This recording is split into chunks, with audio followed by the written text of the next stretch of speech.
ગગનચુંબી ઇમારતો આંખના પલકારે તાસના પત્તાની જેમ તૂટી પડી। ઇમારતો ઉપર બનાવેલા સ્વિમિંગ પૂલનું પાણી છલકાઈને નીચે પડવા લાગ્યું। આ વિનાશકારી ભૂકંપના સોશિયલ મીડિયા પર જે વિડીયો સામે આવ્યા છે તે જોઈને તમારું કાળજું કંપી ઉઠશે।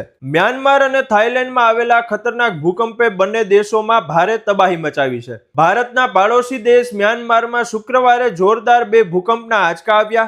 નેશનલ સેન્ટર ફોર સિસ્મોલોજી અનુસાર રિક્ટર સ્કેલ પર પહેલા ભૂકંપની તીવ્રતા 7.7 જ્યારે બીજાની 7.2 નોંધાઈ હતી। આ ભૂકંપના કારણે હજારો ઇમારતો ધ્રુજી ગઈ હતી અને એટલું જ નહીં, મ્યાનમારમાં અનેક ઇમારતો ધરાશાયી પણ થઈ ગઈ છે। આ ભૂકંપ એટલો જોરદાર હતો કે ભારતમાં ઉત્તર પ્રદેશ, બિહાર તેમજ ઉત્તર પૂર્વના રાજ્યોમાં તેના આંચકા અનુભવાયા હતા। આ ઉપરાંત થાઈલેન્ડના બેંકોકમાં પણ અનેક લોકોએ ધ્રુજારી અનુભવી હતી। આ ભૂકંપથી બાંગ્લાદેશ પણ બાકાત રહ્યું નથી। બાંગ્લાદેશમાં પણ 7.3 ની તીવ્રતાનો જોરદાર ભૂકંપ અનુભવાયો હોવાનો દાવો કરવામાં આવી રહ્યો છે। થાઈલેન્ડમાં એરપોર્ટ પર લોકડાઉન જાહેર કરવામાં આવ્યું છે। થાઈલેન્ડના વડાપ્રધાને ભૂકંપ બાદ બેંકોકમાં ઇમરજન્સી લગાડી દીધી છે। વડાપ્રધાન નરેન્દ્ર મોદીએ મ્યાનમાર અને થાઈલેન્ડમાં ભૂકંપ પછીની પરિસ્થિતિ પર ચિંતા વ્યક્ત કરતા કહ્યું છે કે તેઓ મ્યાનમાર અને થાઈલેન્ડમાં ભૂકંપ પછીની પરિસ્થિતિથી ચિંતિત છે। તેમણે બધાની સલામતી માટે પ્રાર્થના કરી છે।